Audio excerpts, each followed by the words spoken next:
দুইটা ভয়ঙ্কর পাপের কথা বলে দেই। এই দুইটা পাপে যারা আসক্ত হয়ে আছে তারা তওবা করে ফিরে আসলে পরেও সারা জীবন তাদেরকে এটা সাফার করতে হবে। কথা বুঝতে পারছেন? তওবা করে ফিরে এসেছেন মনে করেন, তারপরেও আপনাকে সারা জীবন এই পাপের ফলটা ভোগ করতে হবে। এক, মাদকদ্রব্য দীর্ঘদিন সেবন করেছেন, তওবা করেছেন, ফিরে এসেছেন, আল্লাহ হয়তো মাফ করে দিয়েছেন, আল্লাহ পাক মাফ করে দিয়েছেন, বাট আপনি আপনার দেহের যে ক্ষতিটা করে ফেলেছেন এটা পোষাতে পারবেন। তখন আপনি যদি বিয়ে করেন আপনি স্ত্রীকে সন্তুষ্ট করতে পারবেন না। হ্যাঁ।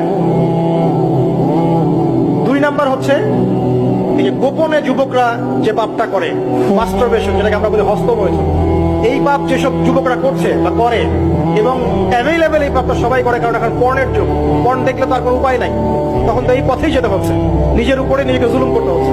যারা হস্তমৈথুন অভ্যস্ত হয়ে গেছে এরা যদি তওবা করে ফিরেও আসে, শরীরের যে ক্ষতিটা হয়েছে এটা পূরণ হবে না। এখানে আপনার দেহের ক্ষতি, আপনার